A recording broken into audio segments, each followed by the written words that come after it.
शुरू होने जा रहा है देश का सबसे बड़ा मुकदमा, आपकी अदालत, रजत शर्मा के साथ।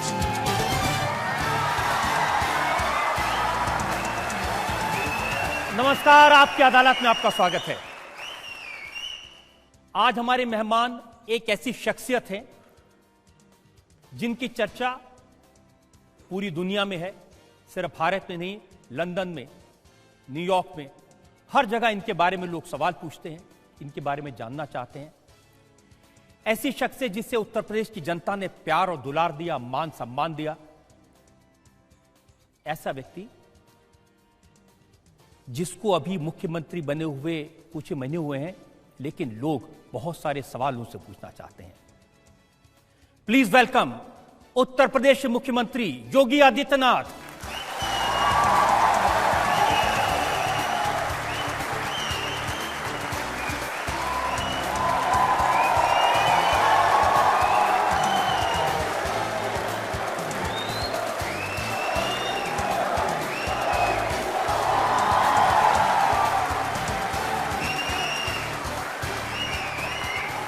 और एक और खास बात मैं आपको बता दूं, आपकी अदालत में आज जज उत्तर प्रदेश की जनता है, आप सब लोग हैं, आप सब लोग फैसला करेंगे आज के मुकदमे का।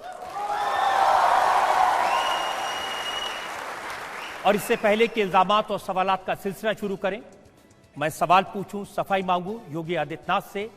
एक नजर योगी आदित्यनाथ के पॉलिटिकल करियर। उत्तराखंड के गढ़वाल में एक राजपूत परिवार में जन्मे अजय सिंह को आज सारा देश योगी आदित्यनाथ के नाम से जानता है। बचपन से ही तेज दिमाग वाले अजय सिंह ने गढ़वाल विश्वविद्यालय से गणित में बीएससी की पढ़ाई की, फिर महंत अवैधनाथ के संपर्क में आए। 26 साल की उम्र में संन्यास लेकर योगी आदित्यनाथ का नाम पाया।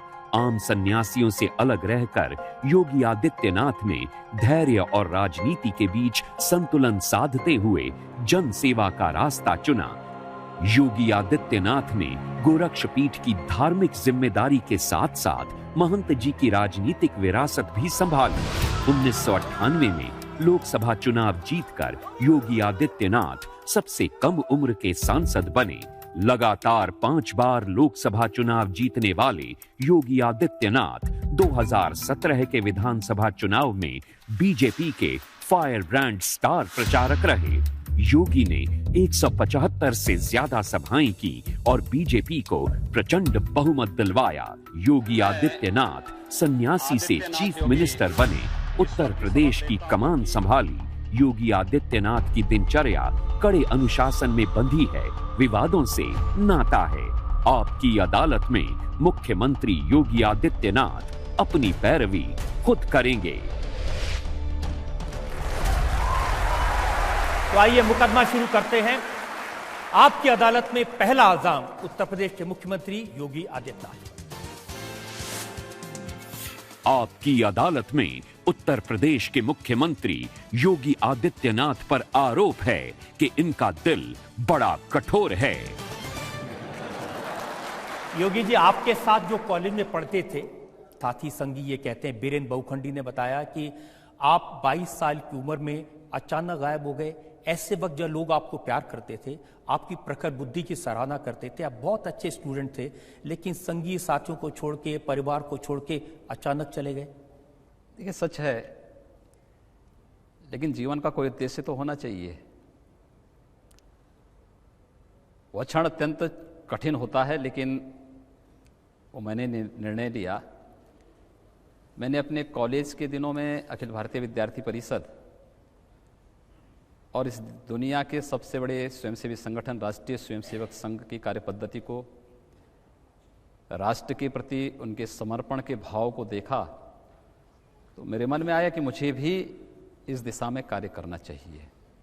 और उस समय मेरा संवाद और मेरा संपर्क हुआ राम जन्मभूमि मुक्तयज्ञ समिति के अध्यक्ष गोरक्ष पीठाधीश्वर पूज्य महंत विद्यानाथ जी महाराज से। उन्होंने मुझे 2-3 बार गोरखपुर बुलाया, लेकिन मैं चूँकि विद्यार्थी परिषद और राष्ट्रीय स्वयंसेवक संघ के कार्यक्रमों के साथ इतना जुड़ा हुआ था कि समय नहीं मिल पा रहा था। लेकिन जब जब राम जन्मभूमि आंदोलन बहुत तीव्र और आगे बढ़ा तो मुझे लगा कि अब मुझे उस मिशन में आगे बढ़ जाना चाहिए, तो मैं गोरखपुर चला गया। और बाद में ये मेरा सौभाग्य है कि गोरक्ष पीठाधीश्वर पूज्य महंत विद्यानाथ जी महाराज ने मुझे अपना शिष्य स्वीकार किया। मैंने उनसे संन्यास की दीक्षा ली और फिर एक नाथ योगी के रूप में मैं आया। लेकिन संन्यास लेने के पहले मैंने अपने पूज्य गुरुदेव के सामने कुछ प्रश्न उससे रखे थे, क्योंकि ऋषिकेश और हरिद्वार में रह करके मैंने ये देखा था कि बहुत सारी चीज़ें मेरे सामने आई थी, देखता था मैं। संन्यास का मतलब क्या पलायन है, और अगर पलायन है तो मैं पलायन जीवन में पलायन का रास्ता नहीं अपनाना चाहता था। मैंने इस बात को कहा कि मैं संन्यास का मतलब सेवा से जोड़ करके देखना चाहता हूँ। उन्होंने कहा कि गोरक्षपीठ जिस अभियान के साथ जुड़ी हुई है, एक बार तुम उसको देखो। तो 6 महीने का समय दिया उन्होंने मुझे, और मुझे लगा कि वास्तव में संन्यास का जो सही अर्थ है उसको गोरक्ष पीठाधीश्वर महंत विद्यानाथ जी महाराज जी रहे हैं। तो उन्होंने मुझे शिष्य के रूप में स्वीकार किया, मैंने उन्हें गुरु के रूप में स्वीकार किया, और मैं सन्यासी के रूप में, योगी आदित्यनाथ के रूप में सबके सामने आ गया। लेकिन वो व्यक्ति जिसको सब लोग प्यार करते थे इतना कठोर कैसे हो सकता है? माता पिता को नहीं बताया, भाइयों को नहीं बताया, बहन को नहीं बताया। देखिए, एक छोटे परिवार से एक बड़े परिवार में सन्यास के रूप में मेरा आगमन है। व्यक्ति परिवार के बारे में जब सोचता है तो सोच बड़ी संकुचित होती है। जब पूरे समाज के बारे में, पूरे राष्ट्र के बारे में सोचता है, वो विराट सोच है, ये सही मायने में हिंदुत्व की सोच है, और उस सोच को हम आगे बढ़ाएं।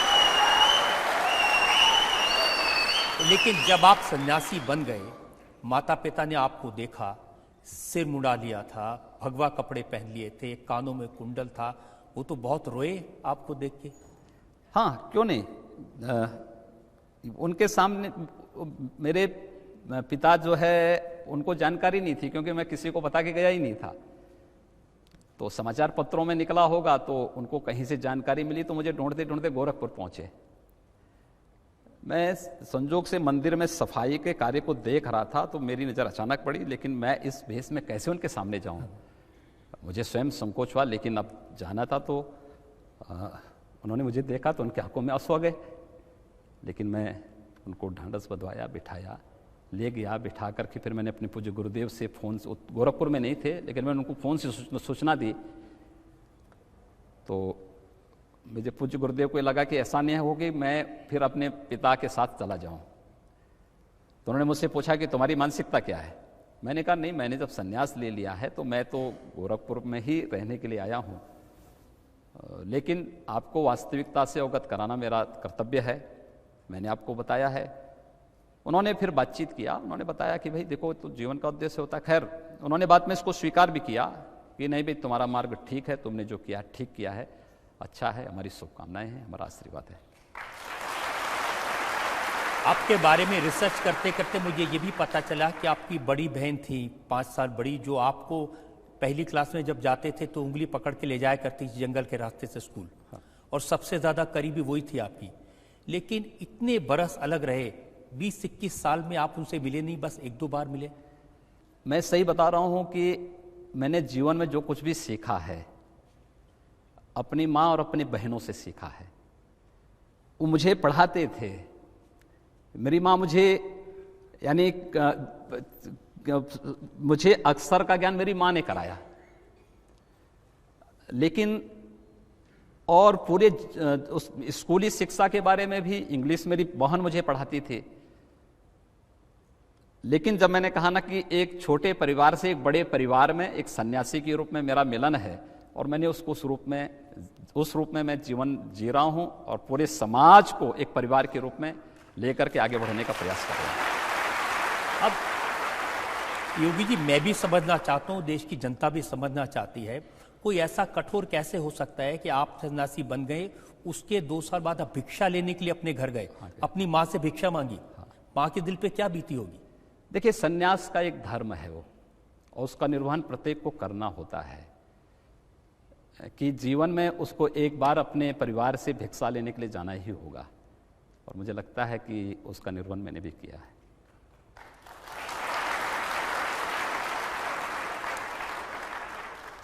तो कभी मन में ये ख्याल नहीं आया कि मैं भी घर बसा लूं? देखिए, व्यक्ति ने जब एक बार निर्णय ले लिया है, मैं उन लोगों की स्थिति को पहले से देख रहा हूं जिन्होंने घर बसाया है उनके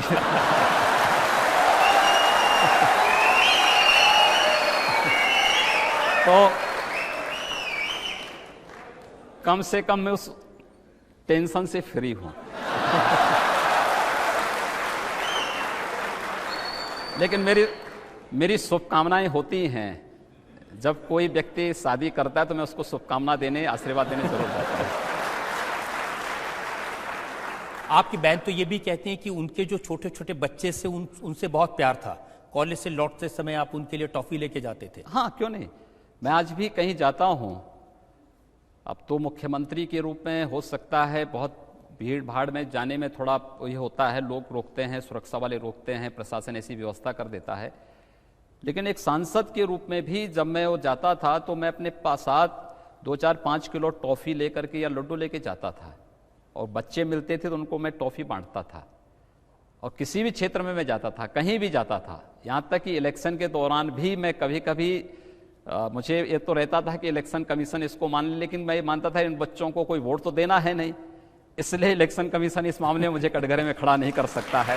लेकिन मैं तब भी वहाँ बच्चे मिलते थे तो मैं टॉफी और उनके लिए लड्डू लेके जरूर जाता था। उत्तर प्रदेश की परंपरा योगी जी ये रही है कि कोई मुख्यमंत्री बनता है तो फिर अपने बेटे को मुख्यमंत्री बनाता है, फिर बेटा अपने बेटे के लिए तैयारी करता है, और हमने तो देखा पूरे परिवार में लड्डू बंटते हैं। देखिए, आदरणीय मोदी जी ने और आदरणीय अमित शाह जी ने चुनाव के पहले इस बात को कहा था ना कि प्रदेश से परिवारवाद और जातिवाद को समाप्त करना है। तो मुझे लगता है कि जातिवाद और परिवारवाद की राजनीति को और तुष्टीकरण की राजनीति को ही समाप्त करने के लिए संभवतः मुझे भेजा गया है, और मैं उस कार्य को करूंगा। लेकिन आपने कभी सोचा था कि योगी आदित्यनाथ एक कल्ट फिगर बन जाएंगे पूरे देश में? अब लोग आपकी तरह बाल भी कटाना चाहते हैं। देखिए, मैं तो एक सन्यासी हूं। लोक कल्याण का मार्ग जितना भी प्रशस्त हो सकता है उतना मैं पूरी जी जान से उसके लिए प्रयास करूंगा, और मैं उसके लिए लगा हूं। मुझे पार्टी ने, मुझे हमारे राष्ट्रीय अध्यक्ष जी ने, आदरणीय प्रधानमंत्री जी ने एक अवसर दिया है उत्तर प्रदेश की जनता की सेवा करने का। उस दायित्व का निर्वहन मैं करने का प्रयास कर रहा हूं। मुझे लगता है कि आप सबकी शुभेच्छा से, शुभकामनाओं से मैं उसमें सफल होऊंगा। लेकिन योगी जी, दुनिया को तो ये लगता है कि ये कैसा अजूबा है, ये कैसा नमूना है कि ये भगवे वस्त्र पहने हुए है, सन्यासी है, लेकिन राज सिंहासन पर बैठे। हाँ, ठीक बात है। ये भारत की वास्तविक परंपरा रही है। जिन्होंने भारत को नहीं समझा है वे लोग ये प्रश्न कर सकते हैं, लेकिन इस देश का योगी ही इस देश का राजयोगी भी बना है, और उस राजयोगी के रूप में उस दायित्व का निर्वहन दिल्ली में मोदी जी कर रहे हैं, तो उत्तर प्रदेश में उन्होंने दायित्व मुझे दिया। तो ये जो आपके उत्तर प्रदेश की जिम्मेदारी मिली है, जिस तरह से निर्वहन कर रहे हैं, उसको लेकर के बहुत सारे सवाल मेरे पास में हैं। हम एक ब्रेक के रुकेंगे, और ब्रेक के बाद आपकी अदालत में उत्तर प्रदेश के मुख्यमंत्री योगी आदित्यनाथ पर एक और इल्जाम। लखनऊ आगरा एक्सप्रेसवे उद्घाटन हो गया, लेकिन अभी खुला नहीं है यातायात के लिए। मुझे परेशानी इस बात की होती है कि मुझे पूरे एक्सप्रेसवे पे सुरक्षा देनी पड़ रही है, विशेष हिदायत देनी पड़ रही है कि वे देखो, इटावा और सफाई के आसपास थोड़ा बचा करके रखिए लोगों को।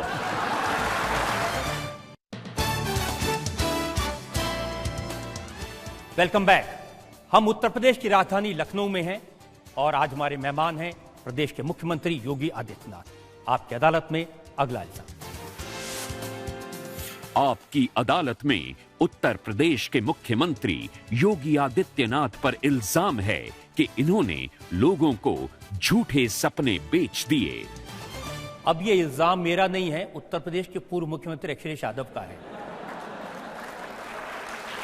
वो कह रहे हैं कि पूरे इलेक्शन कैंपेन के दौरान हम लोगों को समझाते रहे और योगी जी बहकाते रहे और ये जीत गए, हम पीछे रह गए। देखिए, जो सपने दिखाता है वही उसको साकार भी करता है। हमने प्रदेश के अच्छे के लिए सपने दिखाए हैं और हम उसको साकार भी करेंगे। प्रदेश के अंदर विरासत में हमें जैसी स्थिति मिली है प्रदेश की, वो सचमुच चौंकाने वाली है।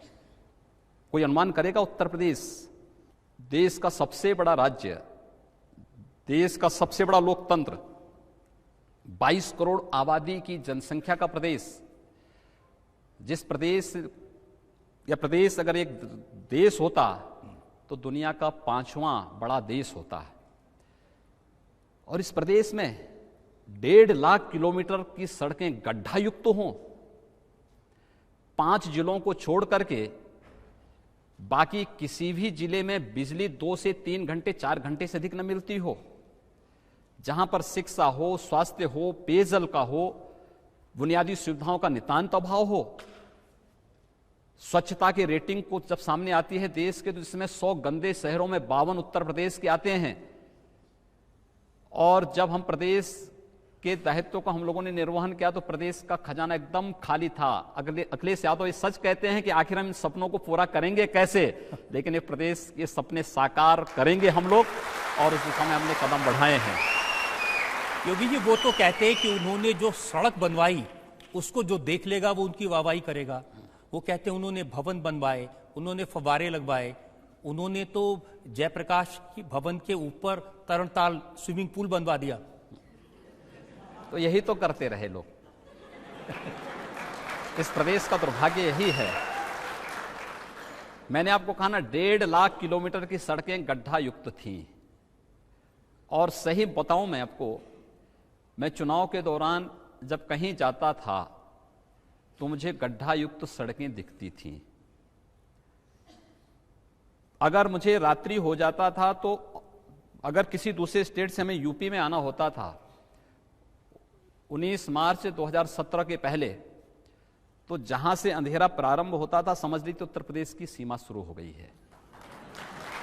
जहां से गड्ढा युक्त सड़कें प्रारंभ हो गई उत्तर प्रदेश, जहां पर छिनैती, डकैती, लूटपाट, बहन और बेटियों की इज्जत के साथ सरेआम खिलवाड़ करने की प्रवृत्ति होती थी और सत्ता का संरक्षण उन मंचलों दुष्कर्मियों को प्राप्त होता था, वो उत्तर प्रदेश होता था। लेकिन हम लोगों ने उस व्यवस्था को बदलने का एक प्रयास किया है, हम लोग उसको बदल रहे हैं। अभी हमारा बजट नहीं आया है, लेकिन बजट आने के पहले प्रदेश की सभी सड़कों को हम गड्ढा मुक्त कर देंगे। अभी बजट नहीं आया है। इनके लिए कौतूहल और आश्चर्य का विषय यह है कि बजट अभी आया नहीं। उन्हें मालूम है कि प्रदेश का खजाना इन्होंने खाली करके छोड़ा है, लेकिन उन्हें यह भी मालूम कि हम लोग संन्यास परंपरा के लोग हैं। हमें विरासत में कुछ नहीं मिलता है, लेकिन हम पूरे समाज को लेकर के सब कुछ इकट्ठा भी करने की क्षमता रखते हैं और वही उत्तर प्रदेश के हम लोग कर रहे हैं। अगर खजाना खाली है तो किसानों के 36,000 करोड़ के कर्ज कैसे माफ कर दिए? कर रहे हैं ना हम लोग। कहां से देंगे? हम दे रहे हैं। इसीलिए कहा एक हम ही लोग कर सकते हैं। इस देश का कोई योगी ही कर सकता है। हमने सभी फिजूल खर्चे बंद करवा दिए हैं। आप अनुमान करिए वित्तीय अनुशासनहीनता की क्या पराकाष्ठा थी। यहां पर पीपीआर बनता है गोमती रिवर फ्रंट का 160 करोड़ का, डीपीआर बनते बनते वो चला जाता 660 करोड़। 2 वर्ष में योजना पूरी होनी थी। जनवरी 2015 से प्रारंभ हुई योजना, जनवरी 2017 में संपन्न होनी थी। अधिक से अधिक डीपीआर में 660 करोड़ में सब कार्य संपन्न हो जाता, नहीं हुआ। 1437 करोड़ खर्च हो चुके हैं और अभी योजना अधूरी है। यह प्रदेश की वित्तीय अनुशासनहीनता की पराकाष्ठा है। लूट का एक ऐसा नग्न तांडव है। जेपीएन सेंटर को आप देखिए ना, क्या स्थिति है उसकी। जिस प्रदेश में जनता बुनियादी सुविधाओं के लिए तरस रही है, वहां पर आप कुछ चंद राजनेताओं के लिए मौज मस्ती का एक सेंटर बनाना चाहते हैं। ये मजाक है प्रदेश की और देश की व्यवस्था के साथ। ये नहीं स्वीकार होगा, इसको हम नहीं चलने देंगे। मेरे पास एक दिन एक कैंसर का पेशेंट आया। मैं जनता दर्शन का कार्यक्रम लगाता हूं, प्रतिदिन जनता से मिलता हूं। वो मेरे पास आया, उसने कहा साहब कैंसर का पेशेंट है, पेशेंट हूं, मेरे पास पैसा नहीं है, कैसे मैं उपचार करूं।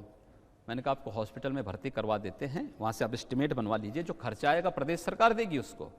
ये ड्यूटी है हमारी, किसी गरीब को स्वास्थ्य की सुविधा दिलाना, हम लोग करेंगे इसको। तो मेरे दिमाग में आया कि अखिलेश यादव ने यहाँ पर एक कैंसर इंस्टीट्यूट का भी उद्घाटन किया था। मैंने मिनिस्टर को फोन किया, मैंने कहा वो कैंसर इंस्टीट्यूट में आप देख करके आइए, अगर वहां पे पेशेंट भर्ती हो सकता है पेशेंट को भर्ती करवा दो। मैंने उसके सारे कागजात रखे, उसको मैंने कहा कि भाई आपकी हम व्यवस्था करवा रहे हैं।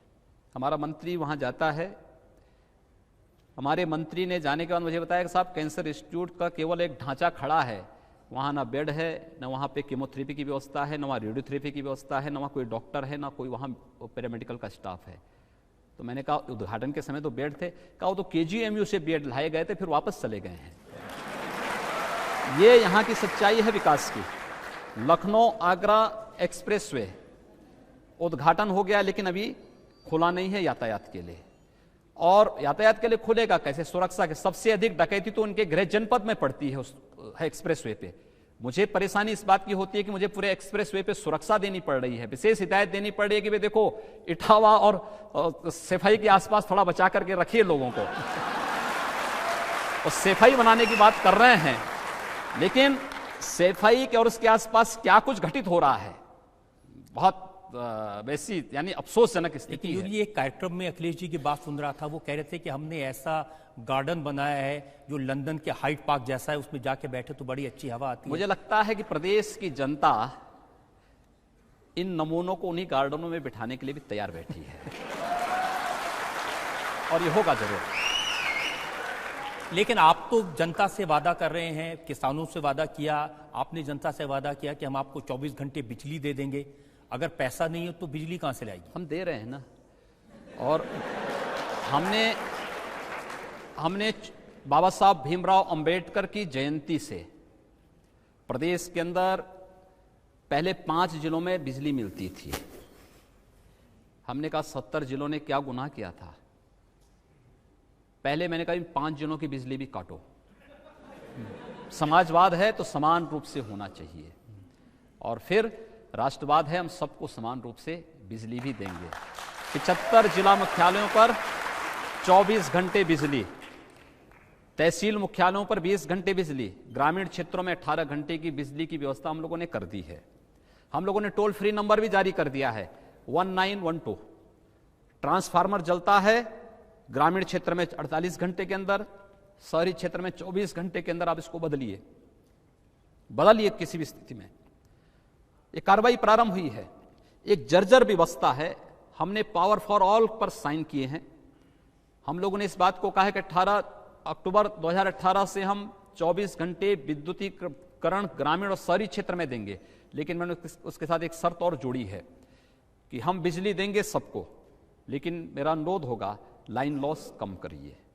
जहां बिजली की चोरी है इसको रोकिए, लोग विद्युत का कनेक्शन लें। हमने BPL फैमिलीज को निःशुल्क विद्युत कनेक्शन देने की कार्रवाई प्रारंभ कर दी है, लेकिन उनका मीटर लगाएंगे, जो कम से कम बिजली का उनका खर्चा आएगा उतना पैसा वे दे देंगे। हम 24 घंटे बिजली ग्रामीण क्षेत्र में भी देने के लिए, मैं आपकी सारी बात मान लेता हूं, लेकिन मेरे पास जो फिगर्स हैं उसके मुताबिक उत्तर प्रदेश में आपको उपलब्ध है 14,500 मेगावाट बिजली। जी हाँ। और आप वादा कर रहे हैं 22,000 मेगावाट का। देखिए 17,000 मेगावाट बिजली से हमारा पूरा कार्य चल सकता है, और हमने उसकी व्यवस्था कर ली है। हमारे पास बिजली की कमी नहीं है। हम पूरी तरह जिस रोस्टर के हिसाब से बिजली दे रहे हैं, प्रदेश की जनता को हम बिजली देने में सफल होंगे, दे रहे हैं। और पावर फॉर ऑल में जनता का सहयोग हम मांग रहे हैं, पब्लिक हमें सपोर्ट करे, हम 24 घंटे बिजली सबको उपलब्ध कराएंगे, बिजली की कोई कमी कहीं नहीं होने देंगे। देखिए मेरी जानकारी तो ये है कि रामपुर, इटावा, कन्नौज, आजमगढ़ ये ऐसे इलाके हैं जहां बिजली तो जाती है लेकिन 80 से 90% चोरी होती है, कोई पैसे नहीं देता। हाँ देखिए, जब राजनीतिक नेतृत्व उस समय का चोरी करना सिखाता था, चोरी करता था, चोरी करना सिखाता था तो लोगों की आदतें खराब कुछ तो थी, लेकिन सुधर रही हैं। हमने कहा ना, इसलिए लाइन लॉस को कम करने की हमने अपील की है। पब्लिक से अपील की है। और मुझे प्रसन्नता है, प्रदेश की जनता का इस संबंध में पूरा समर्थन मिल रहा है। बदायूं से भी, कन्नौज से भी, रामपुर से भी, आजमगढ़ से भी, और मैं अपील करूंगा अखिलेश जी से कि इटावा से भी वो करा देंगे तो मुझे लगता है कि सारी समस्या का समाधान यूपी में हो जाएगा। लेकिन योगी जी, जितना बजट आपका होगा उसमें से 2/3 तो चला जाएगा तनख्वाह देने में। 7th पे कमीशन लागू हो चुका है। जो बचा कुछ आप किसानों को कर्ज माफ कर देंगे तो विकास के काम तो सारे रुक जाएंगे। देखिए, पिछली सरकार के वित्तीय अनुशासनहीनता इतनी ज्यादा थी। दूसरा, हम लोगों ने कटौती भी बहुत ज्यादा की है। आपको संभवतः ये नहीं होगा कि पिछले वर्ष तक प्रदेश के सभी अधिकारी और अधिकतर मंत्री इस मौसम में, गर्मियों के सीजन में वे विदेशों के दौरा करते थे। वहाँ से क्या सीख के आ रहे हैं किसी को पता नहीं होता था। हम लोगों ने इस बार सबकी छुट्टियां रद्द कर दी हैं। हमने अपने सभी मंत्रियों से कहा है कि गर्मियों की छुट्टियों में आप जिलों में जाइए, वहाँ दौरा करिए, सड़कों को देखिए, किसानों का गेहूं क्रय किया जा रहा है कि नहीं किया जा रहा है इसको चेक करिए, प्राथमिक स्वास्थ्य केंद्र, सामुदायिक स्वास्थ्य केंद्र, जिला चिकित्सालयों की स्थिति देखिए, पेयजल की स्थिति देखिए, जनता की समस्याओं को सुनिए। जनप्रतिनिधियों से भी हम लोगों ने यही अपील की है, अधिकारियों से भी कह दिया गया। बहुत सारी फाइल आई थी कि साहब विदेश दौरा इनका प्रस्तावित है। मैंने कहा पैसा कहाँ से आएगा? कि साहब ये तो राज्य सरकार देगी। तो मैंने कहा राज्य के पास पैसा नहीं है, आप यहाँ काम करिए, अपने विभाग में परफॉर्म करिए। आप ये बात को मानिए कि विभाग में तभी रहेंगे जब आप परफॉर्म कर पाएंगे, अन्यथा कोई गारंटी नहीं है। यहाँ पर हर चीज की गारंटी मिल सकती है, जो परफॉर्म नहीं कर पाएगा वो यहाँ रह सकता है, इसकी कोई गारंटी नहीं दे सकता। आपको जाना होगा और इसलिए सभी लोग काम कर रहे हैं। एक नई कार्य संस्कृति हम लोग प्रदेश के अंदर ला रहे हैं। लोग कार्य करें।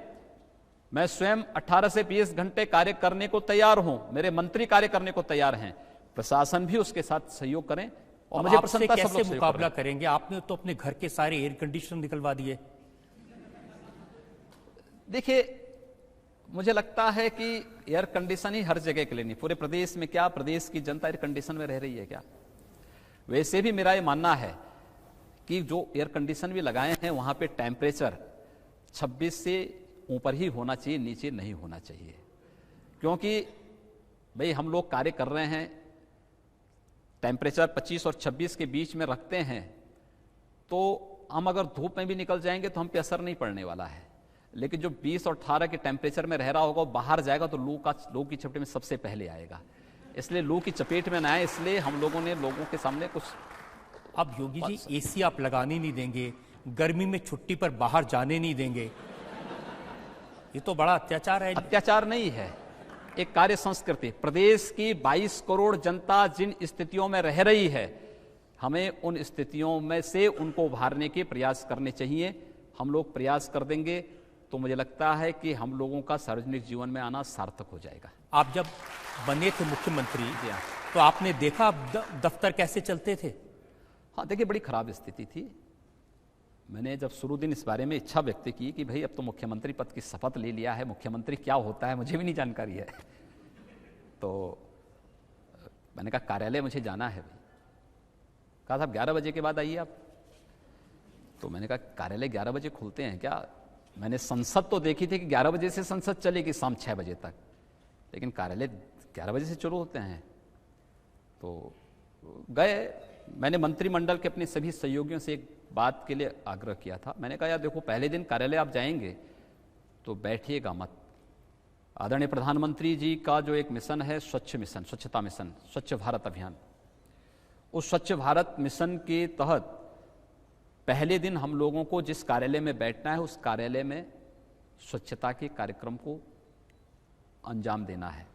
मैं देख के ताज्जुब था, बहुत सारी जगह ये कुर्सी है, ये फाइल गंजी हुई थी ऊंची तक, ये भी फाइल गंजी थी ऊपर तक, टेबल में फाइल गंजी हुई थी, उसमें धूल जमा हुआ था, और बहुत सारे ऐसे श्रीमान जी लोग थे जो पान खा करके वहीं कोने में थूक देते थे।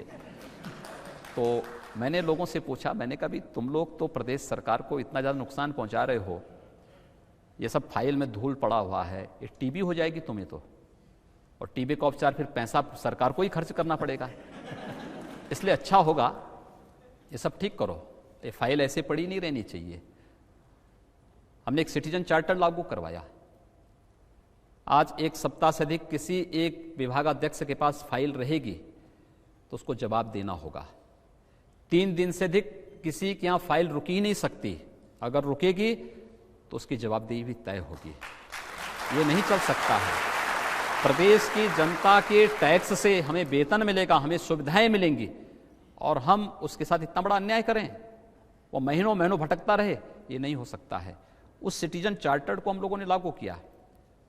कार्यालय में लोग समय से बैठे, पता लगा लंच आवर के बाद तो कोई जाता ही नहीं था। मुख्यमंत्री और मंत्रीगण आते थे। मैं गोरखपुर का एक किस्सा बताता हूं इस सरकार का। एक बार मैं गोरखपुर रेलवे स्टेशन पे था। इस सरकार का एक माध्यमिक शिक्षा के मंत्री गोरखपुर, कृषि मंत्री गोरखपुर आए थे। उस समय के जो एपीसी थे, एग्रीकल्चर प्रोटेक्शन कमिश्नर, वो गोरखपुर आए थे। तो ट्रेन से उनको लखनऊ वापस आना था। मैं भी रेलवे स्टेशन पे बैठा हुआ था। जिस रूम में मैं बैठा था, संजोग से वहां के जिलाधिकारी, वहां के कमिश्नर एपीसी को भी वहीं लेकर के पहुंचे, लेकिन मुझे देखे थोड़ा हिचके, तो मैंने बुलाया उनको। मैंने कहा भी आइए, क्यों आप भाग रहे हैं। रिटर्निंग रूम में ये लोग आए, बैठे। इनके 2 मिनट के बाद इनका कृषि मंत्री आ गया। तो मैं समझा कि सब साथी हैं।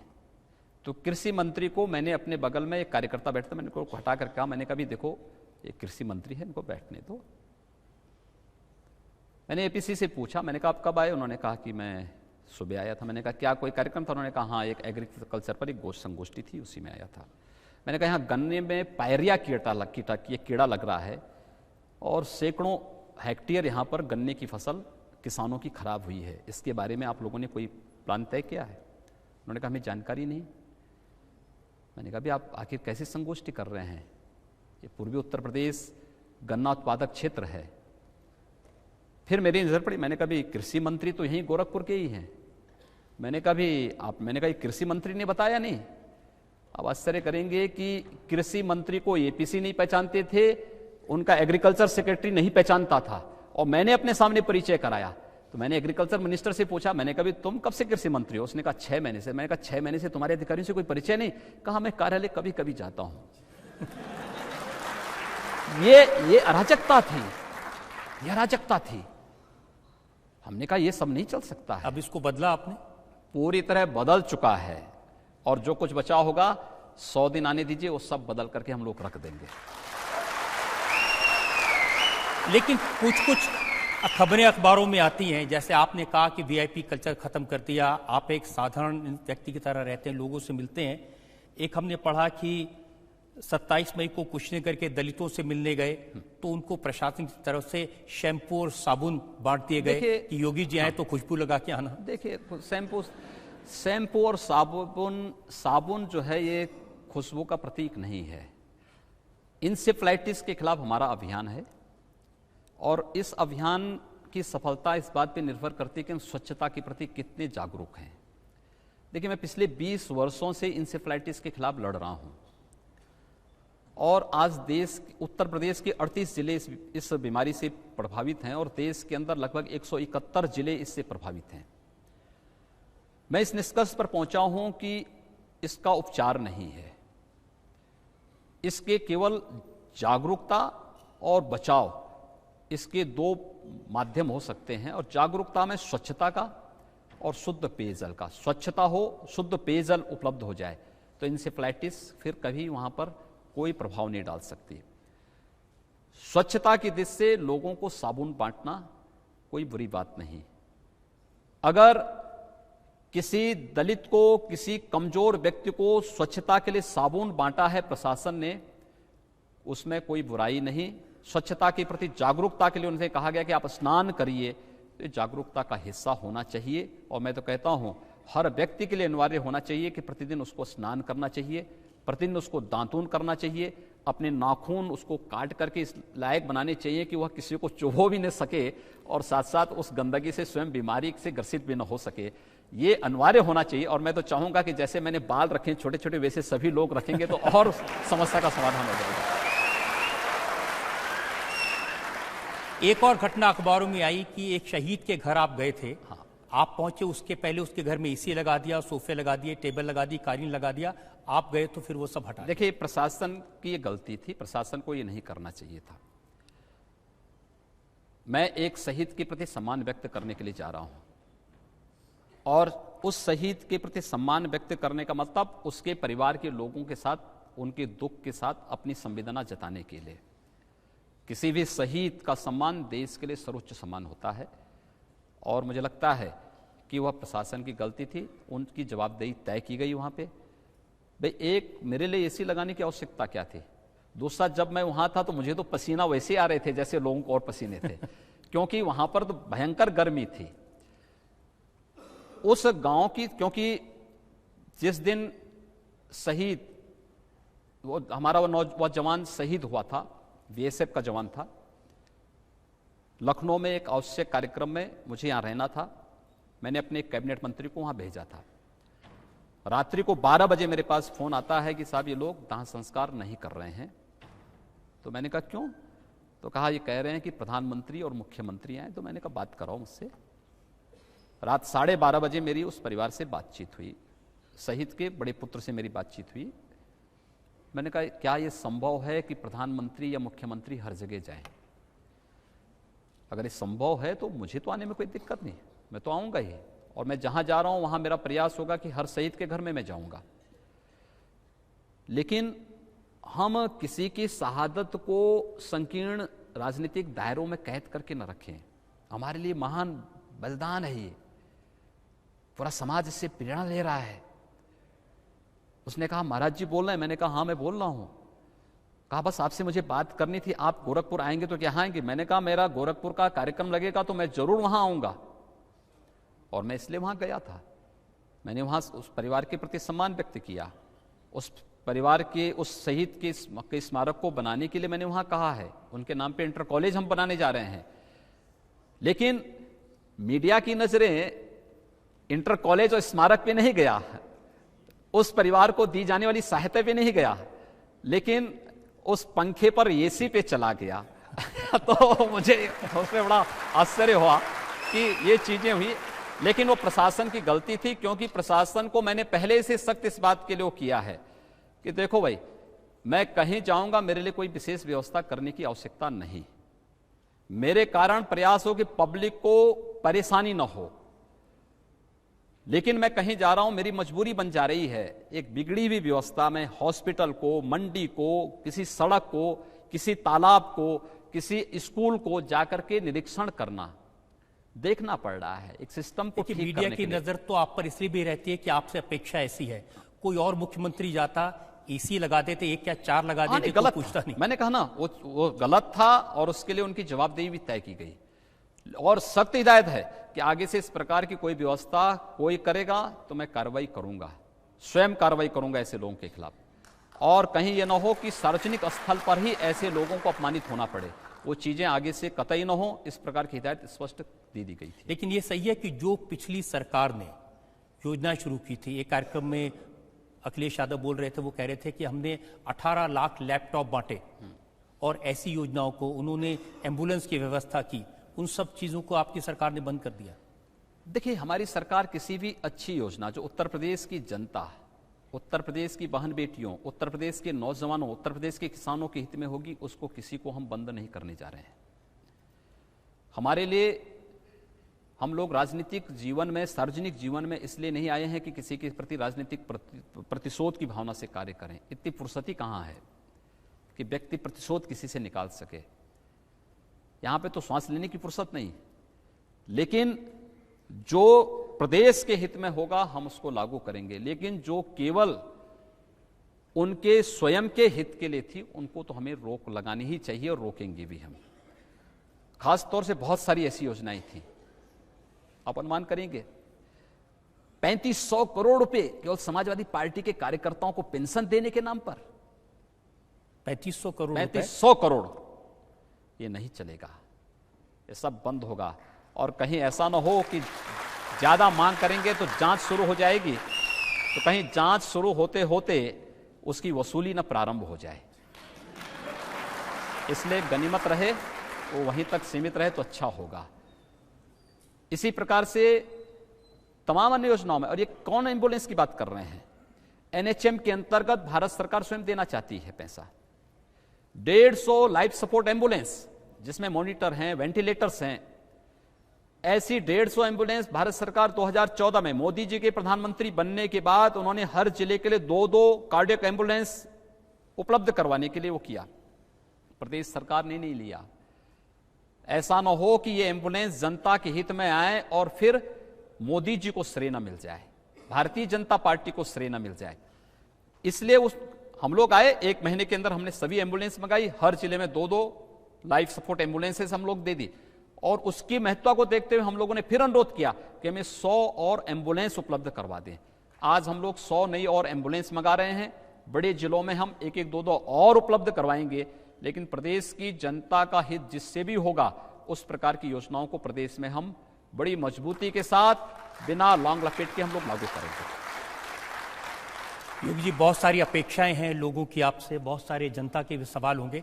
एक और ब्रेक के लिए रुकेंगे और ब्रेक के बाद आपकी अदालत में योगी आदित्यनाथ पर जनता के मुकदमे का अगला भाग। आपने जो जनता से कहा था कि मेरी सरकार बनेगी तो गुंडों को चेतावनी है, या तो काम छोड़ दे गुंडागर्दी का या बाहर चले जाए, लेकिन हालत तो खराब है। जिन लोगों के अनैतिक और अवैध कृत्यों पर सरकार ने लगाम लगाया है, वे लोग अगर अपराध करेंगे ठोक दिए जाएंगे और वही कार्य हम करेंगे।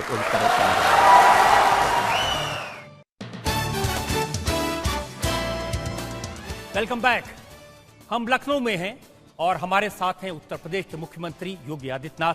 आपकी अदालत में अगला इल्जाम। आपकी अदालत में उत्तर प्रदेश के मुख्यमंत्री योगी आदित्यनाथ पर इल्जाम है कि इनके शासन में कानून व्यवस्था का बुरा हाल है। अब ये तो मायावती जी भी कह रही हैं, अखिलेश जी भी कह रहे हैं और राहुल जी भी कह रहे हैं। और आपने तो जनता से कहा था कि मेरी सरकार बनेगी तो गुंडों को चेतावनी है, या तो काम छोड़ दे गुंडागर्दी का या बाहर चले जाएं, लेकिन हालत तो खराब है। हमने कहा है और हम करेंगे भी। आप देखेंगे बहुत शीघ्र आपको प्रदेश के अंदर लगेगा। यद्यपि इस बात का एहसास सबको है, कुछ क्षेत्रों में घटनाएं घटित हुई हैं और दुखद हैं, लेकिन हम चिन्हित कर चुके हैं कौन लोग इन घटनाओं को कर रहे हैं। क्योंकि जो लोग बेरोजगार हो गए हैं, जिन लोगों के अनैतिक और अवैध कृत्यों पर सरकार ने लगाम लगाया है, यहां पर इलीगल स्लॉटरिंग होती थी। हम लोग जब पहले दिन चार्ज लेने के बाद हमारा मंत्रिपरिषद बैठा था, हम लोगों ने प्रशासन से जानना चाहा कि भाई ये एनजीटी और सुप्रीम कोर्ट ने कुछ आदेश जारी किए हैं, क्या है सब, क्यों इसमें कार्रवाई नहीं हो रही? कहा साहब ये कभी नहीं हो सकता है। हमने कहा जो कभी नहीं हुआ वही तो करने के लिए हम लोग आए हैं, और इसीलिए इलीगल स्लॉटरिंग 24 घंटे के अंदर बंद होनी ही चाहिए, ये हम चाहते हैं। तो जो इलीगल स्लॉटरिंग कर रहे थे तो वो तो बेरोजगार होंगे ना, लेकिन बेरोजगार के लिए उनको मजदूरी करनी पड़ेगी, मनरेगा उनके लिए है। वे लोग अगर अपराध करेंगे ठोक दिए जाएंगे और वही कार्य हम करेंगे। देखिए, 2 महीने के सरकारी आंकड़े हैं मेरे पास में। 2 महीने में उत्तर प्रदेश में 56 डकैती, 833 लूट, 795 हत्या और 771 बलात्कार के केस पुलिस ने रजिस्टर किए हैं। लेकिन उससे पहले के भी आप आंकड़े देते तो और अच्छा होता, उसकी तुलना में ये कम हैं। एक दूसरा, ये कम इसलिए दिखाई, कम हैं भी इसलिए क्योंकि एक तो कुछ तो सुधार हुआ है, क्योंकि हमने मंचलों और सौदों पर एंटी रोमियो स्क्वाड भी यहां गठित करके कार्रवाई प्रारंभ की है। दूसरा, अभी एक हम लोगों ने सामान्य चेतावनी दी है। ये अपराध जो आंकड़े आपके सामने इसलिए हैं क्योंकि हमने प्रशासन को इस बात की सख्त हिदायत दी है कि कोई भी पीड़ित आता उसकी एफआईआर लॉन्च करिए। 100% एफआईआर लॉन्च किए जाने के बावजूद आंकड़े पिछली बार की तुलना में कम हैं, जब अपराध की एफआईआर लॉन्च दर्ज नहीं होती थी। लेकिन ये आंकड़े ज्यादा हैं, फिर भी हम लोग इसको एक चुनौती के रूप में ले रहे हैं और हम लोग इस आंकड़ों को पूरी तरह समाप्त करवा करके उत्तर प्रदेश में कानून का राज लाएंगे, क्योंकि हमें विकास करना है, उत्तर प्रदेश में सुशासन लाना है। तो कानून का राज उसकी प्राथमिक गारंटी है और वो कानून का राज प्रदेश के अंदर होगा। आप देखना, बड़ी बड़ी मछलियां हमारे जाल में फंसती हुई दिखाई दे रही हैं। बहुत शीघ्र बड़ा परिणाम हम लेकर के आने वाले हैं। योगी जी, मथुरा में जो डकैती की घटना हुई, जिसमें 2 व्यापारियों की हत्या हुई, 7 करोड़ लूट कर ले गए, ये बड़ी घटना थी। बुलंदशहर में जिस तरह से सड़क पर गैंग रेप की घटना हुई, लूट की घटना हुई, ऐसी ही घटना पिछले प्रशासन में हुई थी, तब बहुत भारतीय जनता पार्टी ने सवाल उठाए थे। देखिए, पहले घटनाएं घटित होती थी, अपराधियों को सत्ता का संरक्षण मिलता था। मथुरा में 2 व्यापारियों की दुखद हत्या हुई, लूट की घटना घटित हुई। लूट की घटना के बाद अपराधी भी 5वें दिन पकड़ में आए, और पकड़ में ही नहीं आए, पुलिस के साथ मुठभेड़ में मारे गए। मैं ये मानता हूं कि उनकी जो है, उनके माँ बाप के कुछ पुण्य कर्म रहे हैं कि वो जिंदा हैं, अन्यथा उनको इस धरती पर नहीं रहना चाहिए था, उन अपराधियों को। और आगे विश्वास करेंगे, उसमें से एक अपराधी ने सुसाइड इसलिए किया क्योंकि उसको भय हो गया था कि अब आगे क्या होने वाला है। आगे भी ये अपराधी इसी प्रकार से आत्महत्या करते हुए दिखाई देंगे, ये निश्चित है, देख लेना। आप कह रहे हैं कि पिछली सरकारों में प्रोटेक्शन होता था सरकारों का, अब सहारनपुर से जो खबर आई, वहां जो जातीय हिंसा हुई, ये कहा जा रहा है कि भारतीय जनता पार्टी के एमपी ने करवाया, उन्होंने एसपी को उसके घर में घुसकर मारा। देखिए, सहारनपुर में 20 अप्रैल को जो घटना घटित हुई थी, जिसमें बाबा साहब भीमराव अंबेडकर की शोभा यात्रा को लेकर के मुस्लिम पक्ष ने हमला किया था, सांसद को हमने इस बात को मैंने भी कहा, मैंने कहा देखो, अनुमति नहीं है तो अनुमति के बगैर किसी को भी कोई कार्यक्रम नहीं करने दिया जाएगा, प्रशासन नहीं करने देगा। तब तक एसपी के घर में वो पहुंच चुके थे। मैंने फोन से कहा, मैंने कहा आप सीधे वहां से निकलिए, कोई भी ऐसी कार्रवाई नहीं होनी चाहिए जो। उसके बाद जिसने भी वहां घटना की, जो भी कैमरे में आ गए थे, एफआईआर लॉन्च हुआ, कार्रवाई हुई। हम लोगों ने कभी यह भेदभाव नहीं किया कि अपराधी का रंग देख करके, उसका टीका देख करके, उसकी टोपी देख करके कार्रवाई नहीं की। अपराधी अपराधी है, जो गलत करेगा, कानून के साथ खिलवाड़ करेगा, कानून उस पर फिर अपना कार्रवाई प्रारंभ करेगा, और हम लोगों ने हर जगह किया। लेकिन वह एक दुर्घटना थी, एक आक्रोश था। दलित समुदाय के द्वारा निकाले जाने वाले शोभा यात्रा को जिस तरीके से रोका गया था, उनकी गलती थी कि उन्होंने परमिशन नहीं ली। मैंने कहा परमिशन लेकर के निकालिए, प्रशासन उसको प्रोटेक्ट करेगा, लेकिन बिना परमिशन के किसी को भी नहीं निकालने दिया जाएगा। और ये कार्रवाई आगे भी हम लोग रखेंगे। अब ये नहीं होगा कि आप एक पक्ष को तो कहेंगे कि तुम डीजे मत बजाओ और दूसरे पक्ष को खुली छूट देंगे, ये चीजें नहीं हो सकती हैं, एक तुष्टीकरण नहीं होगा। योगी जी, जो अखबारों में छप रहा है, जो टीवी चैनल पर दिखाई दे रहा है, उसमें ऐसा लग रहा है कि अपनों से ज्यादा आफत है। गोरखपुर के विधायक डॉक्टर राधा मोहन दास, उन्होंने, उनके बारे में हेडलाइन है, फेसबुक पर छलका आईपीएस चारू का दर्द, एक आईपीएस अफसर को रोना पड़ा। आगरा में विश्व हिंदू परिषद बजरंग दल के कार्यकर्ताओं का पुलिस पर हमला। भाजपा विधायक का ऑडियो वायरल, सीओ को धमकी। बरेली में बीजेपी के एमएलए की गुंडागर्दी, टैक्स मांगने पर थप्पड़ मारा। मुजफ्फरनगर में बीजेपी विधायक गौहत्या करने वालों के हाथ पैर तोड़ दूंगा, ये कहा। मेरठ में बीजेपी के नेता ने पुलिस पर दबंगई दिखाई। रायबरेली में भाजपा विधायक की दरोगा को धमकी, का चालान काटा तो तुम्हारा चालान कर देंगे। मवाना में भाजपा विधायक ने एसडीओ को हड़काया। बस्ती में योगी जी के नाम पर धमकी दी। बरेली में भाजपा विधायक ने बैंक मैनेजर को, अब मैं पढ़ता जाऊंगा, बहुत लंबी फहरिस्त है। देखिए, भारतीय जनता पार्टी ने कभी भी अपराध को संरक्षण नहीं दिया है और न देगी। राष्ट्रीय अध्यक्ष जी के बयान आपने बराबर सुने होंगे, देखे होंगे। आपके तमाम कार्यक्रमों में राष्ट्रीय अध्यक्ष जी आए हैं, उन्होंने स्पष्ट इस बारे में कह दिया है, और हम लोगों ने भी सभी को स्पष्ट कर दिया है। अपराधी कोई भी होगा, हम सख्त कार्रवाई करेंगे।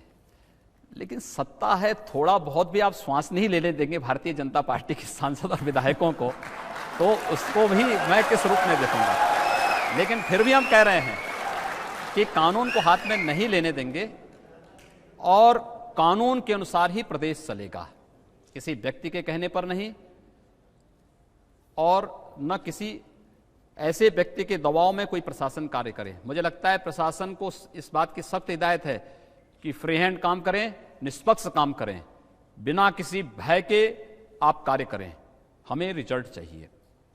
अब इतना कहने के बाद भी अगर वो रिजल्ट नहीं दे सकता अपनी गलतियों के लिए, आप अनुमान कर सकते हैं जो व्यक्ति किसी विधायक का फोन टेप कर रहा है उसकी मानसिकता अनुमान कर सकते हैं वो मानसिकता क्या है। लेकिन योगी जी बहुत सारे, दूसरा, हमें विरासत में एक और चीज मिली। आप ताज्जुब करेंगे, प्रदेश में शराब के जितने ठेके हैं ना, जितने विवाद हुए हैं, ये सब भी कारस्तानी अखिलेश सरकार की है। उन्होंने 2018 मार्च 2018 तक के शराब के सभी ठेकों की नीलामी कर दी पहले ही, और सुप्रीम कोर्ट ने जब उस पर रोक लगाई कि हाईवे की सभी शराब की दुकानों को बंद करो, तो उन्होंने बड़ी चालाकी के साथ उन सबको इस बात का एग्रीमेंट कर दिया कि तुम हाईवे से 500 मीटर बस्ती में खोल दो। अब बस्तियों के अंदर जितनी शराब की दुकानें खोली गई, पूर्व सरकार ने खोली, हम लोगों ने बाद में उस पर रोक लगाने के लिए कहा। जब जगह जगह तोड़फोड़ की बातें आई, मैंने प्रशासन को बुलाया, मैंने कहा ये तोड़फोड़ क्यों हो रही है, कैसे तोड़फोड़ हो रही है। कहा साहब शराब की दुकानें, मैंने कहा शराब की दुकानें तो पहले से चली आ रही होंगी।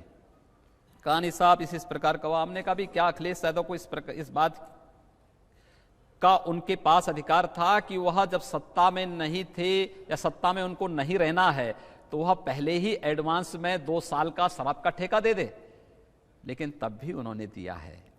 और किस तरीके से प्रदेश के खजाने को इन्होंने लूट का एक जरिया बना दिया, अगर इसके बारे में बताऊंगा तो मुझे लगता है बड़ा समय आपका भी यहाँ पे खराब होगा और अनावश्यक माहौल भी खराब होगा। लेकिन यह तय है कि जिस शराब सिंडिकेट को सपा बसपा ने पाला था वो पूरी तरह ध्वस्त होगा। प्रदेश में प्रदेश सरकार नई आबकारी नीति लेके आने वाली है। हम लोग ये तय कर चुके हैं, शराब की दुकान किसी भी बस्ती के बीच में नहीं होगा, किसी भी धर्मस्थल, किसी भी शैक्षणिक संस्था, किसी चिकित्सालय और सार्वजनिक स्थान के 500 मीटर के अंदर हम लोग शराब की दुकानें नहीं खोलने देंगे, और इसको हम बड़ी कड़ाई के साथ लागू करने वाले हैं। गोरखपुर की घटना भी अवैध शराब की दुकान को लेकर के ही था, इलीगल तरीके से खोली गई थी, उसको रोकने के लिए कहा गया। सभी को पहले से इस बारे में कह दिया गया और प्रशासन को इस बात का संज्ञान लेना। लेकिन योगी उन लोग का क्या करेंगे जो योगी आदित्यनाथ का नाम लेके, जो आपकी तरह बाल मुंडवा के भगवा पहन के गुंडागर्दी करते हैं आपके नाम पर? देखिए, मेरे नाम पर कोई गुंडागर्दी नहीं कर सकता है। हर एक को मालूम है कि मैं जब सांसद था तब भी मैं फोन नहीं करता था किसी अधिकारी को फालतू की, और सबको मालूम है। और अगर कर रहा है तो प्रशासन को उसको बुला करके सीधे अंदर बंद करवा देना चाहिए। लेकिन ऐसी बहुत सारी खबरें छपी हैं। मैं क्या कह रहा हूं, सबको इसकी बात की हमने पहले इस बात को दे दिया है। मेरे नाम से कोई फोन अगर करता है तो उसके खिलाफ कार्रवाई आप करिए, बेझिझक करिए। नहीं, लेकिन ये भगवा एक दूसरा, ये कल की मैं आपको बात बताऊं, एक बड़ी शानदार घटना कल घटित हुई। वो थी, कल मेरे पास समाजवादी पार्टी के एक पूर्व विधायक आ गए। उन्होंने मुझसे कहा, उन्होंने कहा साहब जो है आज हमारी एक बैठक थी, उस बैठक से मैं आया हूं, आपको एक बात बता रहा हूं। प्रदेश के अंदर जो अपराध हो रहे हैं, जो ये नकाब लगा करके गोलियां चलाई जा रही हैं, जो जगह जगह छुरेबाजी होने की घटना हो रही है, दुष्कर्म की घटना घटित हो रही है, इसमें कुछ हम लोगों से जुड़े हुए लोग हैं और गमछा डाल करके कर रहे हैं। इस गमछे को आप किसी प्रकार से रोक लगाते। मैंने कहा घबराइए मत, हम उन्हीं को गिरफ्त में लेने की तैयारी कर रहे हैं और वे सारे चेहरे एक्सपोज होने वाले हैं बहुत जल्दी। ये वास्तविकता है, इस सच्चाई को आप देख लीजिए। और मैं कह सकता हूं कि जो लोग हर तरीके से फेल हो चुके हैं, फ्लॉप हो चुके हैं, जिनके लिए अब कोई स्पेस नहीं बचा है, अब वे प्रदेश की कानून व्यवस्था को चुनौती देने का कार्य कर रहे हैं। लेकिन हम लोग भी इस चुनौती को स्वीकार कर रहे हैं और मैंने भी इस बात को कह दिया है कि हमने बातचीत से सबको समझा दिया है। अब जो बात से नहीं मानेगा वो दूसरे तरीके से जरूर मान जाएगा, और दूसरा तरीका हम लोग अपना रहे हैं। आप तो पहले भी कहते रहे कि लातों के भूत बातों से नहीं मानते। हाँ, कह दिया ना, उसको अपनाने का समय आ गया है। लेकिन एक जो रोमियो हैं, उनको आपने भूत बनाने का काम किया है, उसको लेकर के बहुत सारी शिकायतें हैं। बहुत सारे लोग ये कहते हैं कि लड़के लड़कियां अगर सड़क पर घूम रहे होते हैं, कोई चाचा भतीजी भी होते हैं या दोस्त होते हैं, उनको भी परेशान करते हैं। झांसी की घटना है 22 मार्च की, लड़के लड़कियों से उठक बैठक लगवाई पुलिस ने। कानपुर में 28 मार्च को दवा लेने निकले चाचा और भतीजी, उनको पकड़ लिया। लूकरगंज में 18 अप्रैल को पुलिस ने युवक को गर्लफ्रेंड के साथ पकड़ा, 3 घंटे बिठाया, पैसे लिए, फिर छोड़ दिया। ताजमहल के पास एएसआई ने शिकायत की, टूरिस्ट को रोमियो स्क्वाड ने पकड़ लिया। गाजियाबाद में स्वामी जयंती पार्क, वो कहते हैं अब खाली पड़ा है, यहाँ कोई आता नहीं है क्योंकि डर है कहीं ये रोमियो स्क्वाड ना आ जाए। देखिए, एंटी रोमियो स्क्वाड गठित होने के तत्काल बाद प्रदेश सरकार ने एक एडवाइजरी भी जारी की है, कुछ नियम भी जारी कर दिए थे, और इस बात को स्पष्ट मैंने भी इस बात को कहा कि अगर एक लड़का एक लड़की, हो सकता है दोनों भाई बहन भी हो सकते हैं, दोस्त भी हो सकते हैं, कुछ भी आपसी रिश्तेदार हो सकते हैं, उनको कोई छेड़ेगा नहीं। और जहां पे छेड़ा गया, इस प्रकार की शिकायतें आई, वहां पर उन लोगों के खिलाफ कार्रवाई हुई जिन अधिकारियों ने इस घटना को वहां पर अंजाम दिया है। चुनाव के दौरान हम लोगों के पास सर्वाधिक शिकायतें इस बात की आती थीं। हम लोग जाते थे चुनाव प्रचार के दौरान, किसी घर में चले गए, परिवार की गृहिणी सबसे ज्यादा हम लोगों को इस बात की शिकायत करती थी कि हम लोग अपनी बेटियों को स्कूल नहीं भेज पा रहे हैं, खराब स्थिति है। पश्चिमी उत्तर प्रदेश में तो बहुत सारी जगह ऐसी थी जहां पर परिवार के लोग बालिकाओं को विद्यालय या तो भेजना बंद कर दिए थे, या किसी हॉस्टल में दूर प्रदेश के बाहर उन्होंने कर दिया था, या फिर उनको जो है किसी रिश्तेदार के यहाँ भेज करके पढ़ाते थे। अब बताइए, किसी बालिका को अपने माँ बाप के साथ रहने का अवसर न मिले, उसको हॉस्टल में भेजना पड़े, उसको जो है रिश्तेदार के यहाँ भेजना पड़े, सुरक्षा की गारंटी सरकार न दे सके, ये हमारे लिए लज्जाजनक स्थिति है और ये स्वीकार नहीं हो सकता है।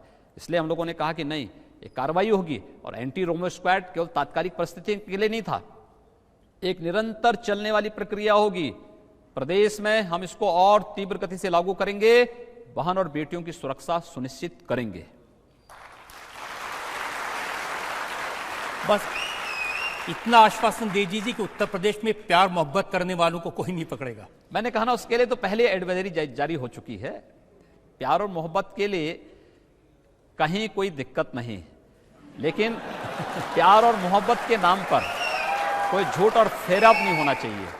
किसी छल और कपट को भी हम किसी भी प्रकार की इजाजत नहीं देंगे, और मुझे लगता है मुझे उससे आगे मत बुलवाने दीजिए।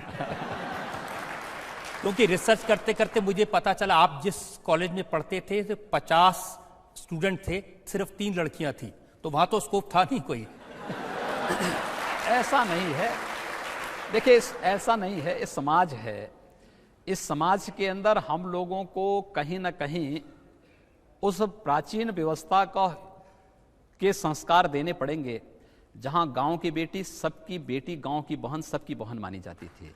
और अगर हम संस्कार दे सकेंगे तो तमाम प्रकार के कुछ संस्कारों और अपराध को भी हम रोकने में सफल हो जाएंगे। अब जनता में जो लोग सवाल पूछना चाहते हैं पूछिए। मेरा योगी जी सिर्फ एक ही छोटा सा क्वेश्चन है कि सर, चाहे वो गवर्नमेंट के किसी डिपार्टमेंट में काम करता हो, आईएएस हो, पीसीएस हो, कोई भी हो, जब भी वो गलत काम करता है तो आप उसे ट्रांसफर क्यों देते हैं, डिसमिस क्यों नहीं करते? क्योंकि जब मैं जब मुख्यमंत्री पद की शपथ लिया तो 1 महीने 1.25 महीने तक हम लोगों ने कोई ट्रांसफर पोस्टिंग नहीं की, तो लोग कहने लगे सही तो कुछ कर ही नहीं रहे हैं। हमने कहा यार कार्य करने दो। हम लोगों ने उसके बाद देखा कि ट्रांसफर पोस्टिंग आवश्यक है, हम लोगों ने करना प्रारंभ किया, और हम पहले इस बात को चेतावनी दे चुके हैं कि ट्रांसफर पोस्टिंग में सस्पेंशन में हम लोगों का विश्वास नहीं है। आवश्यकता पड़ेगी तो घर भेजने की तैयारी करेंगे और पूरी तरीके से करेंगे, और बहुत शीघ्र इस प्रकार की कार्रवाई को हम लोग अंजाम देने वाले हैं। लेकिन ये लगा कि गलती हुई, पहले दिन ही ट्रांसफर कर देने चाहिए थे? नहीं, कोई आवश्यकता नहीं थी। मेरा ये मानना है हर एक व्यक्ति को सुधरने का अवसर देना चाहिए। लीडरशिप जब गलत हो, पॉलिटिकल विल पावर न हो, तो स्वाभाविक रूप से प्रशासन करेगा क्या? मुख्यमंत्री और मंत्री अपने कार्यालय में कभी बैठे ही नहीं हैं, अपने कैंप कार्यालय से व्यवस्थाएं चलाते थे, और उसके बाद शाम 6 बजे के बाद उनकी अपनी पर्सनल लाइफ हो जाती थी। आप सार्वजनिक जीवन में हैं, सार्वजनिक जीवन में रहने वाला व्यक्ति की कोई पर्सनल लाइफ नहीं हो सकती है और नहीं होनी चाहिए। उसका 24 घंटे खड़ा होना पड़ेगा। बहुत सारी जगह से हमारे पास ये बात आई, मैंने 9 बजे से 11 बजे तक प्रत्येक जिला मजिस्ट्रेट को, प्रत्येक पुलिस अधीक्षक से कहा है कि आप अपने कार्यालय में जन शिकायतों की सुनवाई करिए। बहुत सारी जगह से आया कि साहब एक कभी हुआ नहीं। मैंने कहा जो नहीं हुआ वही तो करवा रहे हैं, वही तो करवाएंगे, क्यों नहीं होगा। आप सार्वजनिक जीवन में हैं, किसी महत्वपूर्ण उस पर हैं, आपकी कोई पर्सनल लाइफ नहीं होनी चाहिए। आप समाज के लिए कार्य करिए और नहीं तो फिर उस पद से मुक्ति पाइए। बस दो ही ऑप्शन आपके पास हैं, इसके अलावा तीसरा नहीं हो सकता है और हम लोग उस दिशा में कार्य कर रहे हैं। बहुत सारे लोग सुधर जाते हैं, बहुत सारे लोगों को थोड़ा जगाना पड़ता है, बहुत सारे लोगों को फिर उखाड़ करके फेंकना पड़ता है। तीनों स्थितियों के लिए हम लोग तैयार हैं और हम लोग तीनों स्तर पर कार्रवाई भी करेंगे। एक और ब्रेक के रुकेंगे और ब्रेक के बाद आपकी अदालत में योगी आदित्यनाथ पर इल्जाम और सवाल आपका एक और। आपने कहा था अगर वो एक हिंदू लड़की को उठाएंगे तो हम 100 मुसलमान लड़कियों को उठाएंगे, अगर वो एक हिंदू को मारेंगे तो हम 100 मुसलमानों को मारेंगे। एक कंडीशनल बयान थे और कंडीशनल बयान इस बात को लेकर के, वो तो मैं आज भी कह रहा हूं कि अगर कोई अपराधी किसी निर्दोष व्यापारी को मारेगा, किसी राह चलती हुई बहन और बेटी की इज्जत के साथ खिलवाड़ करेगा, तो फिर उसके खानदान को तय करना होगा कि उसको इस धरती पर रहना है कि नहीं रहना है। तो हम तब भी तय करेंगे। Welcome back. आपकी अदालत में आज हमारे मेहमान हैं उत्तर प्रदेश के मुख्यमंत्री योगी आदित्यनाथ। आपकी अदालत में अगला इल्जाम। आपकी अदालत में उत्तर प्रदेश के मुख्यमंत्री योगी आदित्यनाथ पर आरोप है कि इनके शासन में मुसलमानों में खौफ है। अब यह कहा जा रहा है योगी जी, जिस दिन से आप मुख्यमंत्री बने हैं, जो मुसलमान भाई बहन हैं उनके मन में खौफ है, डर है, आशंका है कि यूपी में रहने देंगे कि नहीं रहने देंगे। पिछले 70-72 दिनों में तो किसी मुसलमान के ऊपर कोई कहर नहीं ढाया गया कहीं भी। एक दूसरा, हम लोग केंद्र में आदरणीय मोदी जी को आदर्श मान करके कार्य कर रहे हैं। उन्होंने 2013 में एक मंत्र दिया था, सबका साथ सबके विकास का। ये सरकार उसी तर्ज पर कार्य कर रही है। हम योजनाएं सबके लिए लाएंगे, विकास सबका करेंगे, लेकिन तुष्टीकरण किसी का नहीं करेंगे। सबको सुरक्षा देंगे, सबके विकास को हम आगे बढ़ाएंगे, लेकिन अगर कोई अपराध करेगा तो फिर उस समय कानून अपना कार्य करना प्रारंभ कर देगा। मुझे लगता है ये भय अनावश्यक है। मेरे जनता दर्शन कार्यक्रम में आप ताज्जुब करेंगे, प्रतिदिन 25, 30, 40, 50 मुस्लिम महिलाएं आती हैं और उनकी पीड़ा को अगर आप सुनेंगे, कोई अपने पिता के साथ, कोई अपनी माँ के साथ, कोई अपने बेटे के साथ, कोई अपनी बहन के साथ, कोई अपने किसी रिश्तेदार के साथ आती है, एक ही बात उनकी होती है, हमें टेलीफोन से तलाक देकर के छोड़ दिया गया, हमें एक कागज में भेज करके, चुटकुला भेज करके कह दिया गया कि इनको छोड़ दो। भाई उन लोगों को न्याय तो मिलना ही चाहिए, और अगर उनकी पैरवी करने की बात प्रदेश सरकार कर रही है, मुझे लगता है ये आधी आबादी के सम्मान से जुड़ा हुआ मुद्दा है। उस आधी आबादी को न्याय मिलना ही चाहिए, ये हम लोगों का आग्रह है। और मुझे प्रसन्नता है कि बहुत सारे मुस्लिम संगठनों ने इस अभियान को अपना समर्थन दिया है। मैंने लखनऊ में देखा है, बहुत सारे सिया धर्मगुरुओं ने गौ हत्या को पूरी तरह प्रतिबंधित करने की बात की, गौ मांस को सेवन न करने की उन्होंने खुलेआम वकालत की, इस प्रकार के उन्होंने आदेश जारी किए हैं। मुझे लगता है कि जो लोग संविधान के साथ, कानून के अनुसार, शासन की व्यवस्था के अनुसार चल रहे हैं, उनको कहीं भयभीत होने की आवश्यकता नहीं। सरकार उनकी सुरक्षा करेगी, उनका सम्मान भी उनको वापस कराएगी। लेकिन हां, कोई अपने को कानून से ऊपर समझता है, संविधान से ऊपर समझता है, उसके अंदर भय होना जरूरी है। अब योगी जी, आप 3 तलाक की बात करेंगे, जी, आप गौरक्षा की बात करेंगे, और फिर भी सोचेंगे कि मुसलमान बुरा ना माने। भाई मैं कहता हूं तो मुस्लिम धर्मगुरुओं ने इस बात के लिए कर दिया है। उन्होंने 3 तलाक का विरोध कर दिया है, उन्होंने गौ हत्या का विरोध भी करना शुरू कर दिया है, और सभी लोगों को इसको स्वीकार करना चाहिए। मुझे लगता है सब स्वीकार करेंगे एक सौहार्द की स्थापना होगी। हमें प्रयास करना चाहिए कि सौहार्द कहीं बिगड़ने ना पाए। इसके लिए दोनों पक्षों को कहीं ना कहीं अपने कुछ निहित स्वार्थों की तिलांजलि देनी होगी, और अगर इस दिशा में एक बेहतर प्रयास हो सकेगा तो मुझे लगता है कि आज़ादी के बाद का एक सबसे बड़ा रिफॉर्म होगा जिसमें हम लोग समाज में सौहार्द स्थापना करने की एक पहल कर सकेंगे। मुझे प्रसन्नता है कि बहुत सारे मुस्लिम धर्मगुरुओं ने इस पहल में आगे आकर के सहयोग किया है। देखिए, मैं आपको साफ साफ पूछ लेता हूं, उत्तर प्रदेश में जिस तरह से बूचड़खाने बंद किए गए, मुस्लिम समुदाय में बहुत सारे ऐसे लोग हैं, कारोबारी हैं, जिनको लगता है कि मुस्लिम समुदाय की आर्थिक कमर तोड़ने के लिए यह काम किया जा रहा है। देखिए, उत्तर प्रदेश सरकार ने कोई आदेश जारी नहीं किया है। एनजीटी और सुप्रीम कोर्ट ने इस संबंध में पहले से ही कुछ आदेश जारी किए थे, कुछ डायरेक्शन जारी किए थे। हम लोगों ने तो प्रशासन से कहा कि भाई देखो, ये जो आदेश हैं आप इसको लागू करवाइए। कुछ लोग आनाकानी करने का प्रयास कर रहे थे, हमने कहा भी कुछ नहीं, अगर न्यायालय ने कह दिया है तो इसमें फिर इफ वट का प्रश्न ही नहीं उठता। आप इसको लागू करिए। 24 घंटे के अंदर सब कुछ लागू हुआ। मेरे पास तमाम लोग आए थे, इस पेशे से जुड़े हुए लोग आए थे, उसमें दोनों प्रकार के लोग थे। लोगों ने कहा साहब, मैंने कहा यार बताओ कि आखिर हमारा आदेश कहां पे है? ये तो एनजीटी और सुप्रीम कोर्ट ने कहा है, सुप्रीम कोर्ट के आदेश का हम पालन कर रहे हैं। अगर हम पालन न करें तो हमारे सारे अधिकारी जेल चले जाएंगे। तो क्या हम अधिकारियों को जेल भिजवाएं अपना? हम अधिकारियों को जेल नहीं जाने देंगे, लेकिन कानून के अनुसार प्रदेश को चलाएंगे भी। अब पिछली सरकार भी तो चुपचाप बैठी थी इस कानून के ऊपर। पिछली सरकार में इस सरकार में यही अंतर है कि पिछली सरकार में प्रशासन, अधिकारी, chief secretary, principal secretary, director, special secretary को घंटों कोर्ट में खड़ा होना पड़ता था, अपमानित होना पड़ता था। इस सरकार में ऐसी कोई नौबत नहीं आई है और आगे भी नहीं आएगी, कतई नहीं आने देंगे हम लोग इस प्रकार की नौबत। न्यायालय का कोई आदेश है, न्यायालय का सम्मान होगा, लेकिन अनावश्यक रूप से हमारे अधिकारी कोर्ट के कटघरे में खड़े होने के लिए नहीं जाएंगे। लेकिन ये आपकी जो रेपुटेशन है सिर्फ यहां नहीं है, अमेरिका तक, न्यूयॉर्क टाइम्स में खबर छपी, हफिंगटन पोस्ट है उसमें खबर छपी। उन्होंने लिखा कि योगी आदित्यनाथ का मुख्यमंत्री बनने का मतलब है भारतीय जनता पार्टी हिंदू वोट का कंसोलिडेशन करना चाहती है।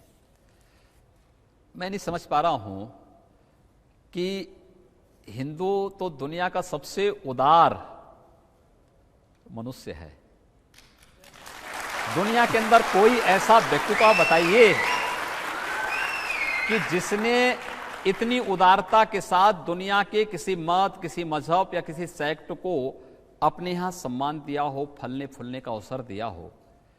फिर हिंदू से इतनी चिढ़ क्यों? और मुझे गर्व है कि मैं हिंदू हूं, लेकिन एक हिंदू होने के नाते मुझे अपने उन दायित्वों का भी निर्वहन करना है कि प्रदेश में हर व्यक्ति का विकास और प्रत्येक 22 करोड़ जनता की सुरक्षा का दायित्व भी मेरे ऊपर है। मुझे ये करना है। हमारा मंत्रिपरिषद और इस मंत्रिमंडल से जुड़ा प्रत्येक सदस्य उसके लिए पूरी तरह प्रतिबद्ध होकर के कार्य करेगा। उन्होंने आपके पुराने बयानों का जिक्र किया है। उन्होंने लिखा है कि आपने कहा था अगर वो एक हिंदू लड़की को उठाएंगे तो हम 100 मुसलमान लड़कियों को उठाएंगे, अगर वो एक हिंदू को मारेंगे तो हम 100 मुसलमानों को मारेंगे। एक कंडीशनल बयान थे और कंडीशनल बयान इस बात को लेकर के, वो तो मैं आज भी कह रहा हूं कि अगर कोई अपराधी किसी निर्दोष व्यापारी को मारेगा, किसी राह चलती हुई बहन और बेटी की इज्जत के साथ खिलवाड़ करेगा, तो फिर उसके खानदान को तय करना होगा कि उसको इस धरती पर रहना है कि नहीं रहना है। तो हम तब भी तय करेंगे और हम इस प्रकार की अराजकता प्रदेश के अंदर नहीं फैलने देंगे, क्योंकि अराजकता के लिए प्रदेश में कोई जगह नहीं होगी। हमने चेतावनी देख करके बहुत कर लिया है, अब आगे एक्शन की तैयारी हो रही है। बृहद स्तर पर कार्रवाई होगी।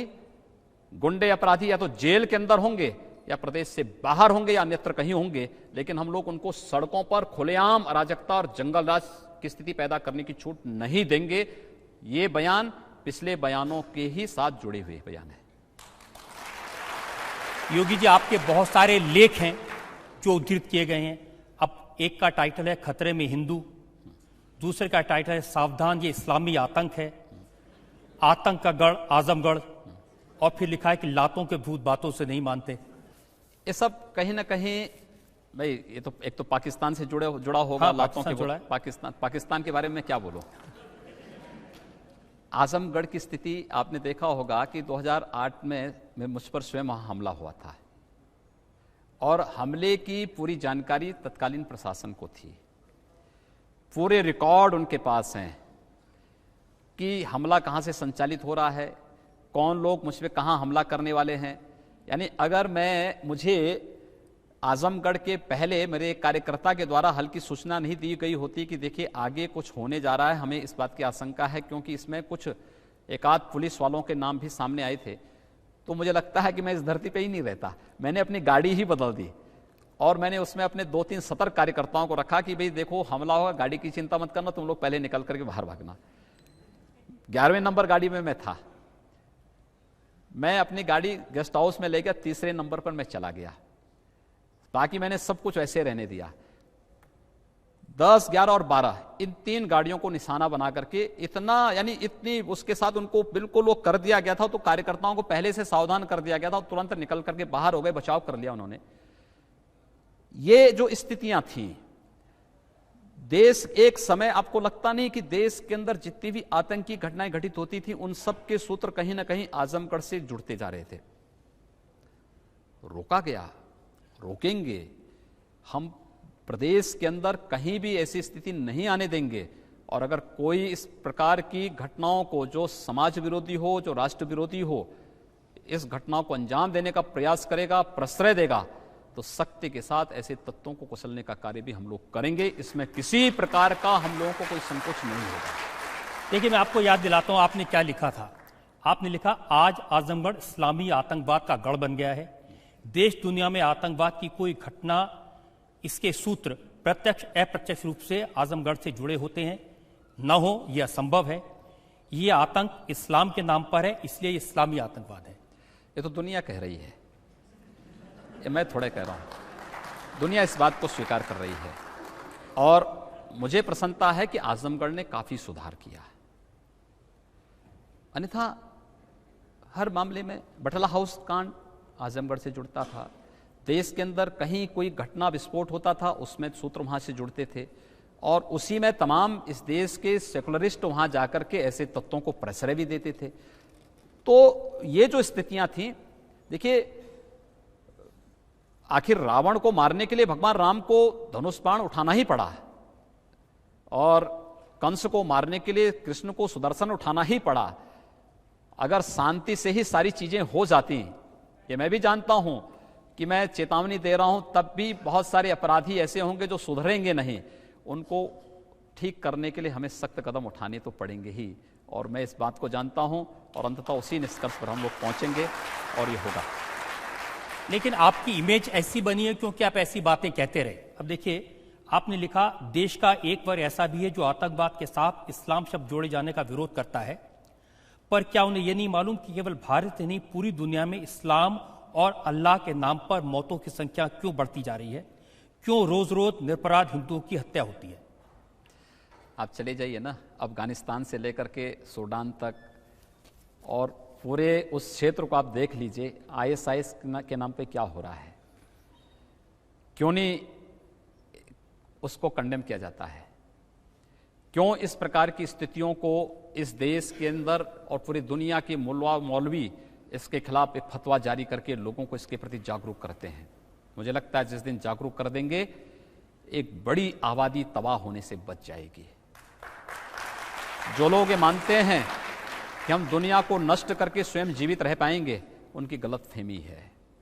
दुनिया को खत्म नहीं कर पाएंगे, स्वयं खत्म हो जाएंगे।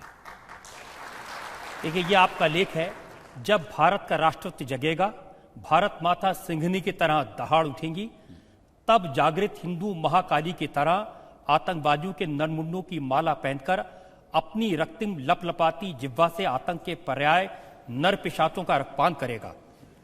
तब अफगानिस्तान और पाकिस्तान पे फिर से भगवा लहराएगा। देखिए, अफगानिस्तान और पाकिस्तान तो ये बृहत्तर भारत के ही हिस्से थे। आप रामायण और महाभारत काल में चले जाइए, आखिर माता कैकेयी कहाँ की थी? आप चले जाइए, गांधारी कहाँ की थी? आखिर वो क्षेत्र तो ठीक है, परिस्थितियां बदली, इतिहास ने एक ऐसा तांडव किया कि वे क्षेत्र भारत से अलग होते गए, अलग हुए। लेकिन क्या ये सच नहीं कि बृहत्तर भारत का हिस्सा अफगानिस्तान भी था, पाकिस्तान भी था, वर्तमान का बांग्लादेश भी है, और अन्य तमाम जो आसपास के भूभाग हैं सब बृहत्तर भारत के हिस्से हुआ करते थे। किसी कालखंड में पिछड़े थे, हटे थे, हमसे बिछड़ गए थे। हो सकता है इतिहास फिर करवट ले। अगर दोनों जर्मनी एक हो सकती हैं तो ये मान करके चलिए कि वह दिन जरूर आएगा जिस दिन आईएसआईएस के तांडव को अगर उस समुदाय के लोग स्वयं रोकेंगे नहीं तो मुझे लगता है कि आगे की कार्रवाई के लिए फिर जो मैंने कहा है वही होने वाला है। अब फाइनल राउंड है हमारे पास में और अब 2-4 सवाल हम ले सकते हैं। ये मेरा सवाल नहीं, ये मेरी बेटी का एक वाकया है, मैं बताना चाह रहा हूँ योगी जी को। मेरी बेटी सऊदीया गई थी मेरे साथ ज़ियारत पे, तो वहाँ पे कुछ पाकिस्तानी थे, कुछ यूपी के बहुत से लोग थे, तो वो बोलने लगे अब तो यूपी सरकार में योगी आ गए हैं, तुम लोग का क्या हाल चल रहा है।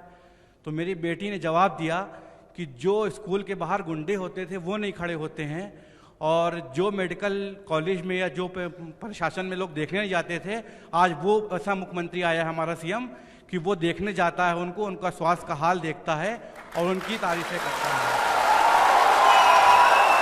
और ये बेटी मेरी सिर्फ 6 साल की है। तो उस पाकिस्तानी ने मुझसे कहा, मेरी बेटी से कहा कि जिस दिन तुमको योगी जी या तुम्हारे फादर को या किसी मुस्लिम को गले लगा कर कह देंगे, उस दिन मैं मान लूंगा तुम्हारे योगी जी बहुत महान हैं। तो योगी जी को मैं गले लगाना चाहता हूं। देखिए, मैं आपको प्रदेश सरकार आपको उस पाकिस्तानी को जवाब देना है। मैं ये कह रहा हूं ना, मैं आपको धन्यवाद दूंगा कि आपने प्रदेश सरकार के इन कार्यों को देखा है, महसूस किया है, और आपकी पुत्री को भी मैंने इसी बात को कहा था। हम एक ऐसी कार्य संस्कृति को जन्म देना चाहते हैं जहां गांव की बेटी सबकी बेटी, गांव की बहन सबकी बहन, और वह कार्य संस्कृति सबके लिए है, किसी जाति के लिए नहीं, किसी मत और मजहब के लिए नहीं। और इसलिए हमने कहा ना कि ये व्यवस्था हम प्रदेश के अंदर लागू करेंगे। हम किसी को अपंग नहीं बनाना चाहते, उसको स्वावलंबी बनाना चाहते हैं, आत्मनिर्भर बनाना चाहते हैं। लेकिन ये भी आप उत्तर प्रदेश के लोगों से कह सकते हैं कि किसी मुस्लिम भाई को, किसी मुस्लिम बहन को डरने की, खौफ में रहने की जरूरत नहीं। मैंने कहा ना, सबका साथ सबके विकास में सब आ जाता है, इसमें किसी को दूसरी चीज कहने की आवश्यकता ही नहीं। जब मैं कह रहा हूं कि यह सरकार पार्टी की नहीं, प्रदेश के 22 करोड़ लोगों की है, तो 22 करोड़ लोगों का विकास और 22 करोड़ लोगों की सुरक्षा की गारंटी हमारी है। हाँ, बशर्ते उस 22 करोड़ में कोई व्यक्ति अपने को कानून से ऊपर और संविधान से ऊपर न समझ रहा है। बहुत बहुत धन्यवाद आपका योगी जी, बहुत बहुत धन्यवाद आपका। आपकी अदालत का यह मुकदमा यहीं खत्म करते हैं। अगले हफ्ते आपसे मुलाकात होगी एक नई शख्सियत के साथ। तब तक के लिए नमस्कार और बहुत बहुत धन्यवाद उत्तर प्रदेश की जनता का।